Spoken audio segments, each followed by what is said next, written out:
So Unrivaled got off to a good start. None of us knew what it was going to look like, but I came away impressed with the new 3-on-3 basketball league for a few reasons. Let's start with three of them, right? 3-on-3. Number one, the players.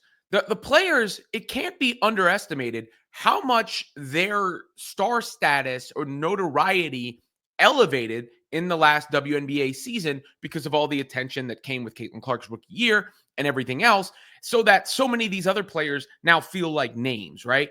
And you are familiar with their games, which is important. It felt like I used to feel, watching NBA All-Stars get together. So that was important. Number two, the competitiveness. They were clearly out there trying to win and compete. So you had Jewel Lloyd and Skylar Diggins-Smith going head to head. And that was a big deal, of course, because, of course, Lloyd has requested a trade from the Seattle Storm. Skylar hit the game winner in the first game. The Aaliyah Boston, Angel Reese interactions kind of went viral. Just a lot of competitiveness out there on the floor, which was cool to see. And number three, the format. Look, when you play basketball out on the playground or whatever, you play to a score. So the Elam ending, or as they're calling it, the winning score, can lead to thrilling endings because every game ends on a game winner. Not to mention, it's wide open and they're playing fast, which is not going to be good for the bigs and the posts. It's going to be good for the guards who can get things on their own and play in space. So there you have the initial Unrivaled review. And again, it was fun. It was entertaining. That's the most important thing about anything, right? And that's what I came away with. It was fun and entertaining. And I didn't see, the gimmick word that's been thrown around a lot. When I spoke to the president of Unrivaled, he wanted to make sure it wasn't considered a gimmick, and I didn't see it that way. It may not be, taken the same way that another professional league is, because it is more 3-on-3 and wide open and quote unquote playground style. But it's certainly real basketball. They're certainly out there playing. It's certainly not, a mockery of the sport. And you had the players that I mentioned.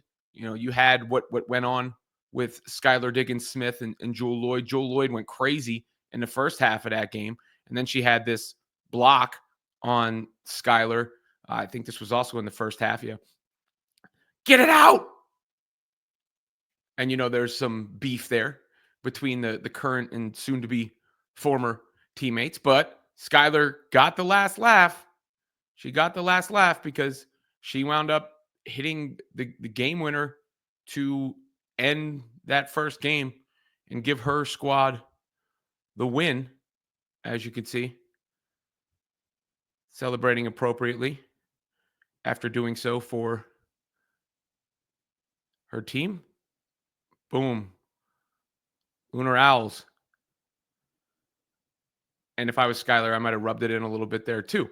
And then, like I said, you had Angel Reese is the biggest star, I guess, but I don't think it's going to stay that way because I don't think she plays that way.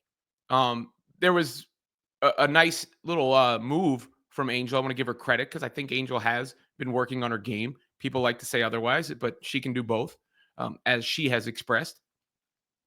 And you see a little, all right, I'm going to create off the dribble, pull up in your face, Aaliyah, take that, which would be a huge addition to Angel Reese's game. Of course, there's the other aspect of Reese's game that she still may be struggling with, which is finishing around the rim. And that's, to me, the biggest impediment for a few reasons, especially because of her play style as it naturally is. I mean, this is just one sequence, but it did give you WNBA rookie season feels. And Reese wasn't actually in at the end of the game. But look, she still has that relentless pursuit for the basketball. She wasn't actually in at the end of the game. And that's where I was using that clip actually to get to a larger point where I don't know if this suits Reese's game that much. I don't know if it suits Aaliyah Boston's game, quite frankly, that much, because you need to be able to get up and down the floor. You need to be able to play in the space. And Boston is a player who likes to put her back to the basket or likes to facilitate from the block, or, is more slower moving on the outside when she's playing on the perimeter. She might catch and shoot, but she's not like boom, boom, boogie down and taking it downhill.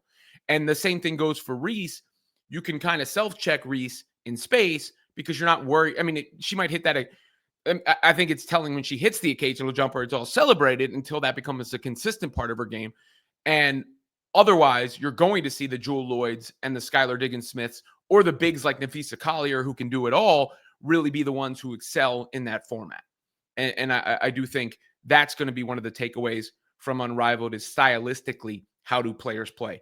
It'll be interesting as we see more of the, more of the teams, more of the reps. But it was nice to see the ladies on the floor. It was nice to see the product presented to us because we've been waiting a minute and there'd been so much talk bandied about it.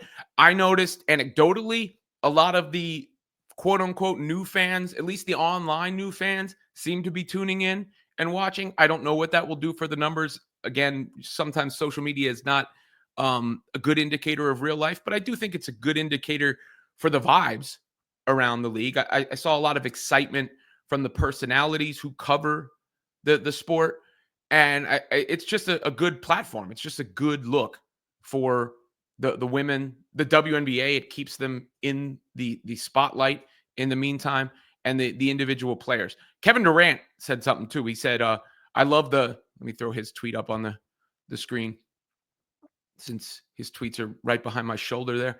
I love the concept of Unrivaled women's basketball. It's great to see our pros hooping on TV during the winter months. And again, not even just the financial aspect of it, but this is another thing that came up in my conversation about Unrivaled with Alex Bizzell is the WNBA offseason is so long, painfully long, unbelievably long, too long. So to have this in the midst of it only makes sense. It's natural. And again, they still have a long offseason with Unrivaled. I mean, the last games, most teams played their last games in September or even before, right? So it's been a minute since they've been out on the floor. They got a full three months off at least. 3+ months, maybe more. And then, it's not like Unrivaled ends and they're back in the first game of the WNBA season. So, success. You got to give it a 2 thumbs up for the debut. We'll see how much it keeps the interest versus the novelty aspect. But I think it's hard to say that anybody turned on the television, watched that, and came away like, this sucks. Right. And that's the most important thing because it was a first impression. Doesn't mean you have to be a diehard. Doesn't mean you're going to watch every game. But I do think it was kind of objectively a fun watch. And that's the most important thing.